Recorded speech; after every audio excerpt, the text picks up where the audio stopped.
영지주의라는 말을 들어보셨을 겁니다. 영지주의 이제 기독교 초기 기독교의 아주 큰 이단 중에 하나예요. 요즘도 사이비 이단들이 많이 있지만 헬레니즘 문화에서 동서양의 이 사상과 종교가 합쳐져서 나타난 이원론적인 사상입니다. 선과 악을 뚜렷하게 구분을 하는 사상이에요. 영은, 정신은, 혼은 선한 것이고 육체는 악한 것이다 라는 걸 명확하게 구분을 짓습니다. 그런데 이 초대교회 이 성경이 기록된 신약의 요한서신이나 아니면 바울이 쓴 서신서들에 보면 이런 이들에 대한 어떤 경계, 이들로 인해서 지금 성도들이 당하고 있는 어떤 복음의 왜곡에 대해서 참 많이 기록이 되어 있어요. 사도 요한은 영지주의 이단의 특징을 어떻게 설명하냐면 이들은 예수님께서 육체로 오심을 부인하는 자들이다 라고 요한이서에 기록이 되어 있습니다.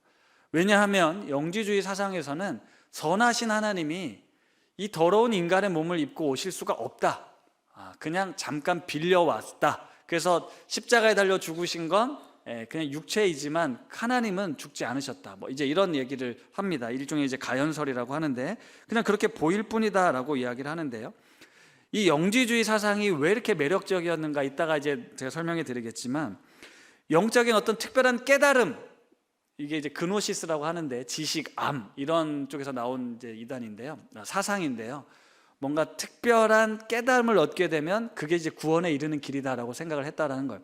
이제 당시 철학이 매우 발달했으니까 인간의 이성으로 어떤 우주의 원리를, 인생의 원리를 깨우치면 이제 그게 이제 도가 통한다, 이제 이렇게 이야기를 할 수 있습니다. 이제 사도 바울 시대에 이제 성령의 역사가 있었잖아요. 그러니까 어떤 성령의 체험을 한 사람들이 있었습니다. 어떤 신비적인 체험을 하고 난 다음에 내 영혼이 이제 깊은 깨달음을 얻은 거예요. 그래서 깨달음을 얻고 난 내 삶에 이런 능력들이 나타나고 있다라고 사람들에게 보여줄 수가 있었습니다. 그러면 나는 구원을 받았고 나는 이제 자유하다, 나는 어떻게 살아도 전혀 문제가 되지 않는다, 어차피 이 땅은 악한 것이고 멸망할 것이고 썩어 없어질 곳이니까 그 삶을 너무 이렇게 신경 쓰지 마, 나에겐 영적 깨달음이 있으니까 나는 자유해 라고 생각을 했다라는 거예요. 이런 영지주의적 사고가 고린도 교회 안에 이제 팽배하고 있었습니다.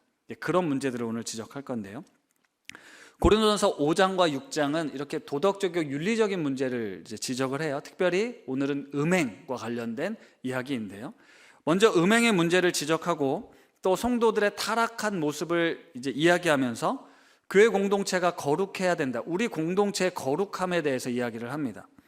오늘 5장 6절에서 8절까지 아주 짧은 구절을 읽었지만 오늘은 5장 전체를 살펴보면서 우리 안에 있는 묵은 누룩을 제거하고 누룩 없는 순전하고 거룩한 공동체로 우리가 세워져야 가야 된다라는 말씀을 드리려고 합니다. 5장의 시작은 매우 충격적인 내용으로 시작을 합니다. 제가 읽어드릴게요. 너희 중에 심지어 음행이 있다 함을 들으니 그런 음행은 이방인 중에서도 없는 것이라, 누가 그 아버지의 아내를 취하였도다 라고 사도 바울이 이제 소문을 들은 거예요.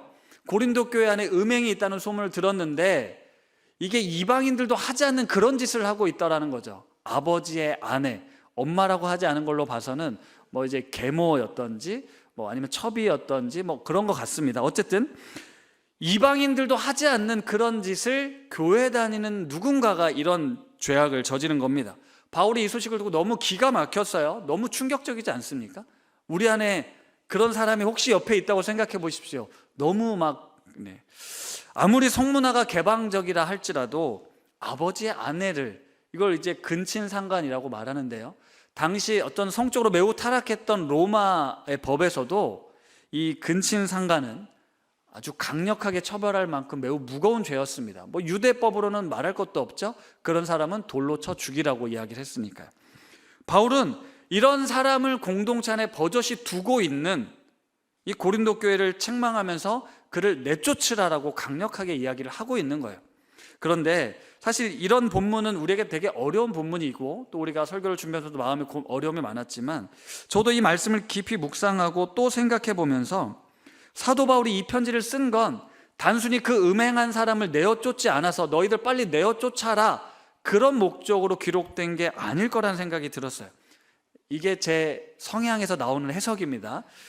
어떤 잘못을 저지른 한 사람, 대해 심판하고 정죄하고 너 잘못했잖아, 너 그거 죽을 죄인 거 알잖아, 당장 나가 라고 하는 건 별로 어려운 일이 아닐 수 있습니다.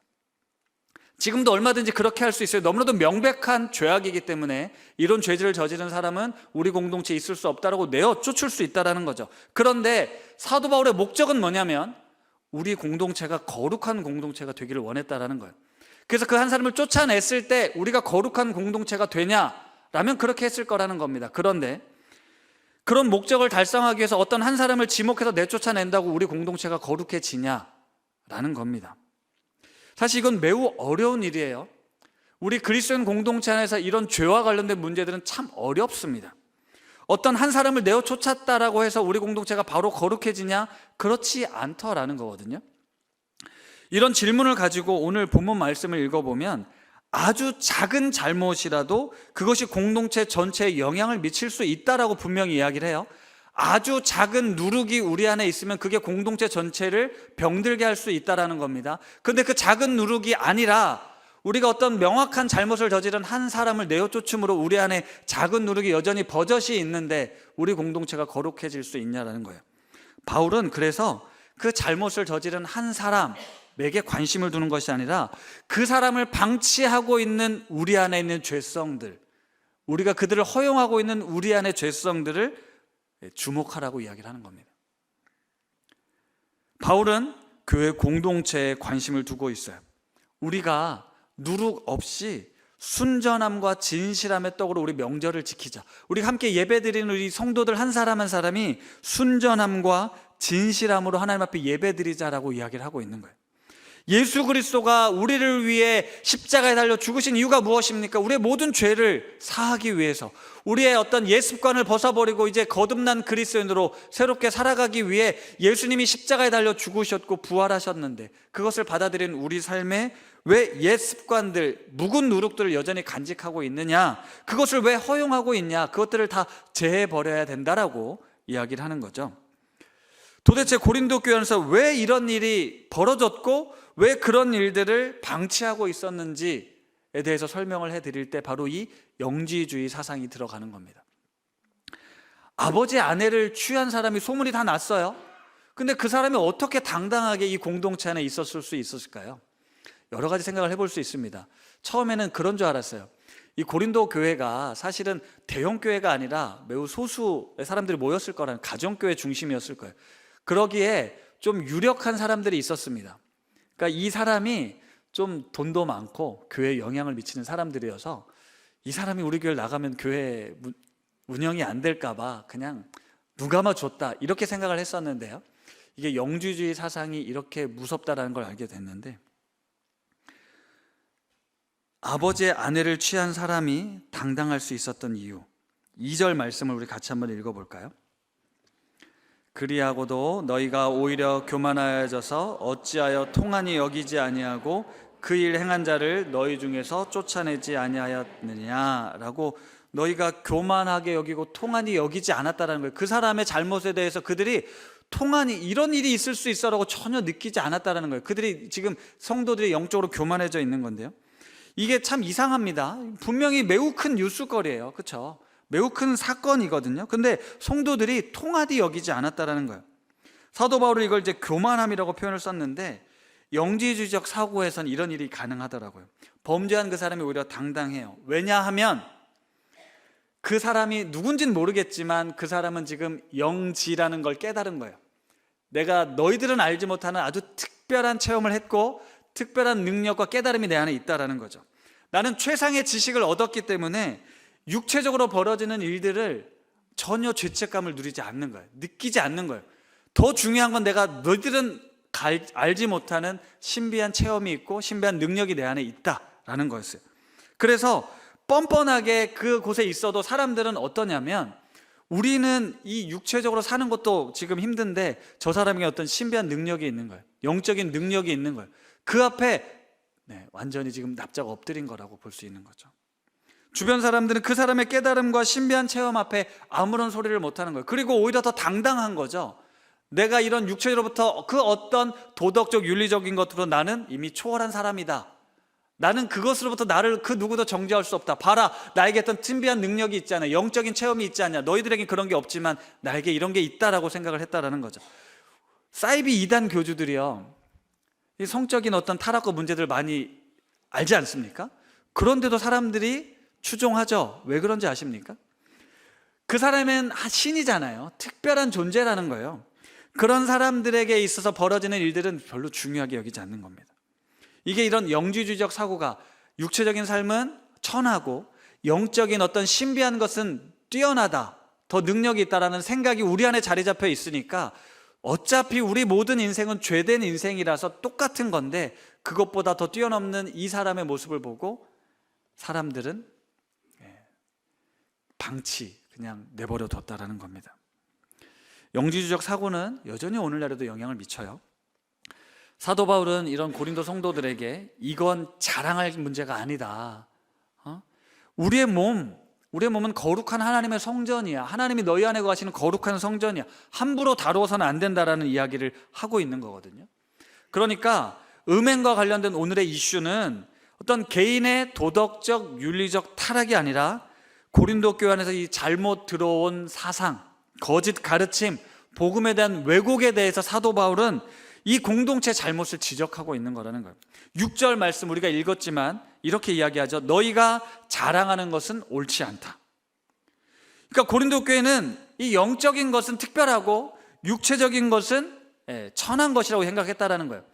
그래서 이들이 무엇을 자랑했냐면 영적인 은사들, 성령의 능력 행함을 자랑했습니다.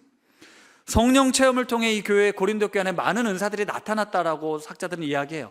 고린도전서 12장에 보면 능력 행함의 은사, 방언 말함의 은사, 병 고치는 은사, 통역의 은사, 예언의 은사들이, 그런 어떤 신비한 일들이, 영적인 일들이 일어나고 있었다라는 거죠. 그러니까 그들은 지금 교만해진 거예요. 그래서 육체적인 삶에 대해서는 그냥 괜찮아 라고 넘기고 있었다라는 거죠. 그들이 일반 사람들과 다르게 우리는 영적인 비밀을 깨달았고 그것이 우리 삶에 이런 능력으로 나타나고 있다라고 말할 때 그 아무도 우리 그렇게 살면 안 된다라고 말하지 못했다라는 겁니다. 사도 바울이 고린도서 13장에 이렇게 이야기를 했거든요. 한번 같이 읽어볼까요? 시작.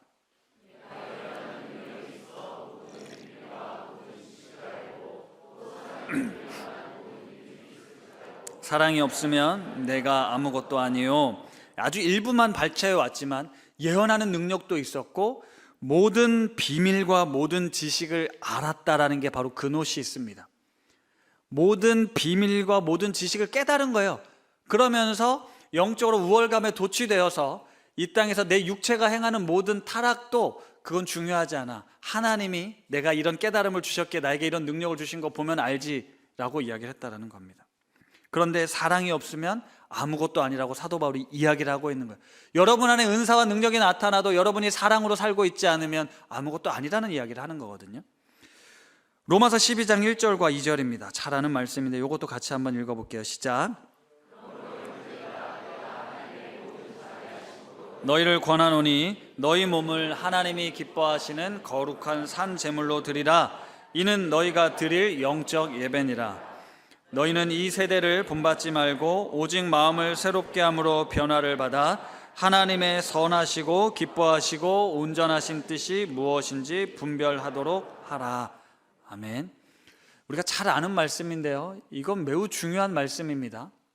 어떤 영적으로 깨어서 뭔가 신령한 예배를 하나님 앞에 드리라는 거 이야기하지 않고 너희 몸을 하나님이 기뻐하시는 거룩한 산 제물, 우리의 육체, 그리고 우리가 육체적으로 행하는 모든 일들, 소마라는 단어는 그걸 다 뜻하는 거예요. 그러니까 우리가 살아가면서 일상에서 살고 있는 모든 삶으로 하나님께 거룩한 산 제물로 드려라. 제물은 뭡니까? 흠이 없어야 돼요. 네, 구약에 나오지 않습니까? 흠 없는 제물이 되어야 된다고 말씀하고 있는 거예요. 우리가 어떤 신비하고 영적이고 특별한 것을 하나님 앞에 드리는 것이 아니라 아주 평범한 우리의 삶, 먹고 마시고 자고 살아가는 모든 삶이 하나님 앞에 순결한 모습으로 흠없는 제물로 드려져야 된다라고 이야기를 하고 있다는 거죠. 예수 그리스도의 십자가 은혜로 구원받은 우리들이 죄와 사망으로부터 우리를 건지셔서 우리의 영혼을 구원하신 것이 아니라 우리의 몸 포함한 전 인격을 우리 주님이 구원하셨습니다. 우리는 더 이상 죄로 물든 악인이 아니라, 죄인이 아니라 하나님 앞에 거룩한 옷을 입은 순결한 하나님의 백성이 되었다라는 거예요. 그게 바울이 고린도 교인들을 이렇게 묘사하죠. 7절입니다. 너희는 누룩 없는 자인데 새 덩어리가 되기 위하여 묵은 누룩을 내버리라. 우리의 유월절 양 곧 그리스도께서 희생되셨느니라. 그리스도께서 유월절 양으로 희생되셔서 우리가 누룩 없는 자가 되었다라는 거예요. 실제로 우리 삶에는 많은 누룩이 있는데 예수 그리스도의 희생으로 말미암아 우리가 누룩 없는 자가 되었다라고 이야기를 하는 거예요. 세속적으로 물들고 타락하고 쾌락의 육체를 내어줬던 그들에게 그 묵은 누룩을 이제 내어버려라. 왜냐? 예수 그리스도가 우리의 유월절 희생양이 되어서 우리를 거룩하게 하셨으므로 너희는 이제 누룩 없는 자처럼 살아야 된다라고 분명하게 말씀하고 있는 거죠. 우리를 누룩 없는 자라고 분명하게 사도 바울은 이야기하고 있습니다. 고린도 도시는 향락의 도시, 쾌락의 도시였어요. 철학과 문학도 엄청나게 발전했습니다. 육체적인 일들은 천한 것으로 어떤 철학적 사고와 토론하고 수사학을 하는 건 결국 영적인 일로 생각을 했다는 거예요. 그게 선한 일이라고, 그게 인간의 고상한 가치라고 생각했던 거예요.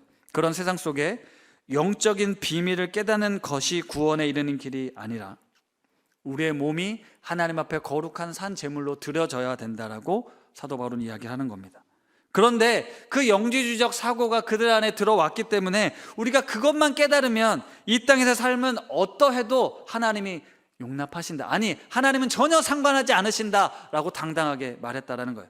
그래서 그들은 이 세상의 쾌락과 향락에 빠져 있으면서도 전혀 죄책감이나 정죄감 없이 당당했을 거라는 거예요. 아버지의 아내를 취하는 범죄 앞에서 오히려 당당했다라는 거예요. 그게 자기의 신앙을 과시하는 행위가 되었을 수도 있다라는 거예요. 이걸 사도 바울은 오늘 지적하고 있는 겁니다. 우리가 너무 잘 알고 있는 이 갈라디아서 2장 20절의 말씀이 그래서 참 중요한데요. 우리 같이 한번 천천히 읽어보겠습니다. 시작.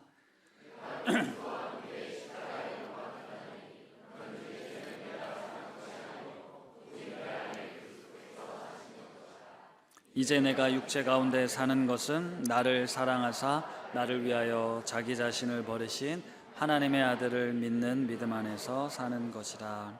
아멘. 내가 그리스도와 함께 십자가에 못 박혔다.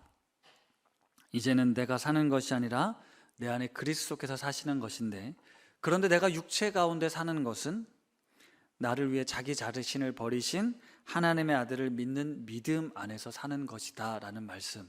이제 우리 안에 예수 그리스도가 새롭게 거듭난 피조물, 그리스도의 형상으로 살아가는 우리의 존재를 주님이 분명하게 말씀하셨죠. 그런데 내가 육체 가운데 살아야 된다라고 이야기를 하고 있습니다. 육체 가운데 살지만 믿음으로 살아야 된다라고 말씀하고 있는 거죠. 우리가 이 복음을 놓치지 말아야 됩니다. 아무리 어려워도 아무리 힘들어도 우리가 그리스도인으로 내 안에 그리스도가 살도록, 그것이 우리 삶의 일상 속에서, 여러분이 어떤 특별한 영적인 공동체 안에서가 아니라 영문 바뀐 세상 속에서 그런 삶을 살아야 한다는 거죠. 9절에 보면 사도 바울이 다시 한 번 더 너희 음행하는 자들과 사귀지 말라라고 이야기를 하는데요, 사실 그 전에 바울이 이미 편지를 먼저 썼습니다. 고린도 전서 전에 음행하는 자들과 사귀지 말라라고 편지를 썼는데, 이제 고린도 사람들이 그걸 오해한 거예요. 무슨 말이냐면 교회 밖에는 지금 고린도 도시는 음행, 쾌락, 사치, 향락으로 가득했습니다. 그런데 음행하는 자들과 어울리지 말라고 하니까 세상 사람들, 믿지 않는 사람들과 어울리지 말라라고 생각했다라는 거예요. 그러니까 너무 이게 지킬 수 없는 얘기잖아요. 먹고 살려면 우리가 일주일의 삶은 믿지 않는 사람들과 같이 사는데 어떻게 그들과 안 어울리겠습니까? 뭐 이런 공동체, 교회 공동체, 우리끼리 모여서 살라라는 말씀은 아니니까. 그러니까 사도 바울이 오해했다라는 거예요. 하나님을 알지 못하는 사람들이 그렇게 사는 건 당연하다. 그런데 우리가 사는 세상은 그들과 어울릴 수밖에 없으니까, 우리가 안 어울리려면 세상 밖으로 나아가야 돼. 그럴 수는 없으니 그들과는 관계를 잘 맺어라.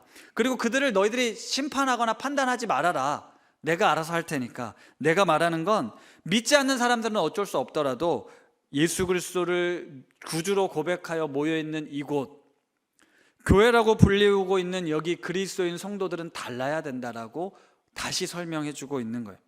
11절 말씀인데요, 우리 거기 같이 한번 읽겠습니다. 시작. 너희에게 쓴 것은 만일 어떤 형제라 일컫는 자가 음행하거나 탐욕을 부리거나 우상 숭배를 하거나 모욕하거나 술 취하거나 속여 빼앗거든 사귀지도 말고 그런 자와는 함께 먹지도 말라 함이라. 이게 사도 바울의 메시지였어요. 그런데 처음에는 음행하는 자라고 시작을 했지만 지금 교회 안에 있는 성도들을 향해서 뭐라고 얘기를 하냐면 탐욕을 부리거나 우상 숭배를 하거나 모욕을 하거나 술 취하거나 속여 빼앗거든 그런 사람들과 사귀지 말라, 같이 밥도 먹지 말라, 함께 하지 말라라고 이야기를 합니다. 여기 함께 먹지도 말라는 건 당시 초대교회는 식사 공동체로 모였습니다. 거기서 같이 성찬을 나누고 예배를 드렸어요. 예배를 같이 드리지도 말라라고 이야기를 하는 거예요. 이게 사도 바울의 직설적인 권면이에요. 그런 죄인들과 함께 먹지도 말라라는 거예요. 밖에 있는 사람들과 어울리는 거 나 신경 쓰지 않는다. 대신 그리스도의 이름으로 모여있는 우리는 서로 안에 있는 이 죄성, 죄악들을 서로 판단해야 된다라는 거예요. 그리고 그런 사람이 있다면 먹지도 말라라고 이야기를 하거든요. 매우 강력한 메시지인데 바울은 그 음행하는 한 사람이 아니라 지금 그 공동체를 주목하게 하고 있는 거예요. 왜 그 사람을 용납했냐? 너희들 안에도 그런 마음이 있기 때문이다. 드러나지 않았을 뿐이지 너희도 그런 존재들이다라고 이야기를 하고 있는 거거든요. 그러니까 내어 쫓으라는 건 그 대상, 그 사람이 아니고요, 우리 안에 있는 이 적은 누룩들을 쫓아내라고 하는 거예요. 더 강력한 메시지예요. 그런데 우리 안에 그 누룩은 쫓아내지 않으면서 명확하게 드러난 한 사람을 드러내놓고 너 나가라고 이야기하는 건 너무 쉽다. 이 말씀을 하면서 우리 안에 있는 이 공동체 안에 있는 누룩이 우리 모두를 멸망시키고 있다는 걸 좀 알아야 된다라고 이야기를 하고 있었다는 거예요. 그래서 11절에 그 음행한 사람뿐만 아니라 탐욕과 우상숭배와 모욕과 술취함과 속여 빼앗는 것까지 언급하고 있는 거죠. 여러분, 요한복음 8장에 보면요, 이런 장면이 나와요. 간음하다가 잡힌 한 여인을 사람들이 끌고 와서 돌로 쳐 죽이려고 합니다. 율법에 죽이라고 했으니까요. 당신 어떻게 하겠습니까? 라고 물었을 때 예수님께서 죄 없는 자가 먼저 돌로 쳐라 라고 말하십니다. 주변 사람들이 다 떠나갔어요. 자, 그렇다면 이 음행한 여인이 죄가 없다라는 뜻입니까?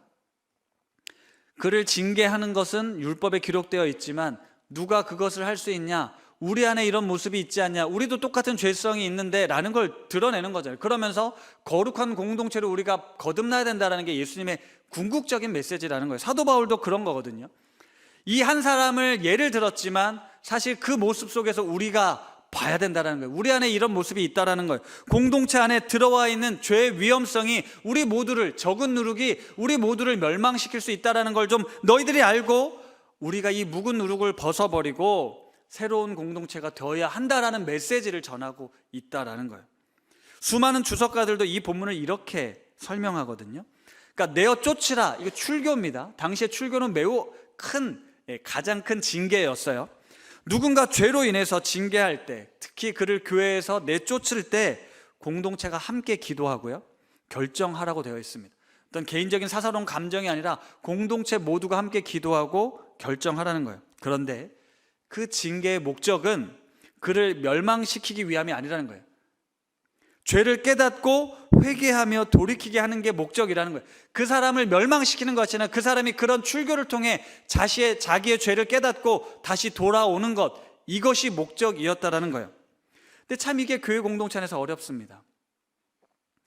죄를 지은 사람을 손가락질하고요, 비난하고요, 낙인 찍고 더 이상 일어서지 못하도록 짓밟는 건 참 쉬워요.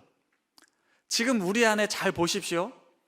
수많은 잘못을 내 안에도 있지만 들키지만 않으면 넘어가고, 걸리기만 하면 같이 그 사람을 욕하고 비난합니다. 그럴 수밖에 없어요. 왜냐하면 내 죄를 감추기 위해선 내가 의롭다라는 걸, 내가 정의롭다는 걸 보여주어야 되거든요. 그러니까 이것처럼 정죄하는 건 쉽고 쫓아내는 건 쉬워요. 그런데 사도 바울은 그 쉬운 길을 택하라는 게 아니고 어려운 길을 이야기를 하고 있는 거예요. 여러분 안에 있는 묵은 누룩을 제거하라고 이 사건을 통해서 이야기를 하고 있는 거예요. 죄에 대해서 너무 쉽게 생각하고 있고 내 안에 방치하고 있고 내 안에 버젓이 자라도록 두고 있는 우리의 모습들, 왜 그럴까요?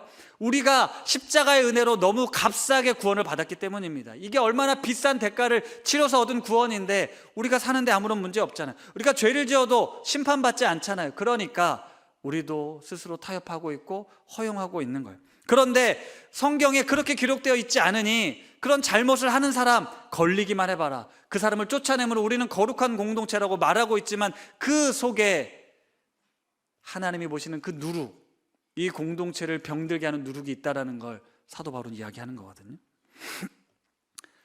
사도 바울은 이 사건을 통해서 그 죄인을 바라보는 것이 아니라 바로 자신을 바라보라고 합니다. 우리 공동체의 연약함을 바라보라고 하는 거예요.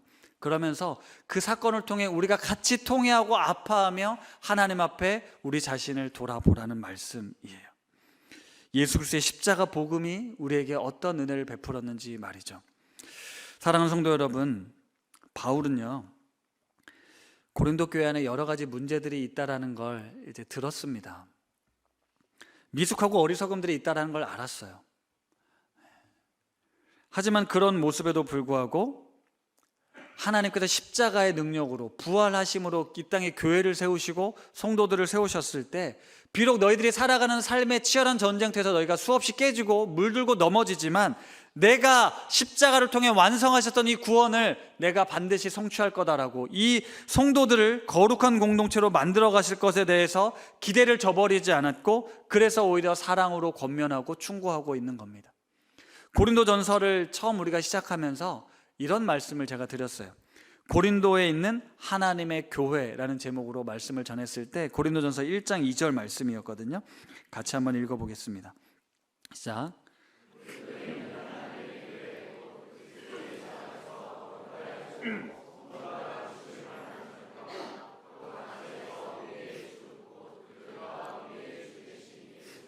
이름을 부르는 모든 자들에게.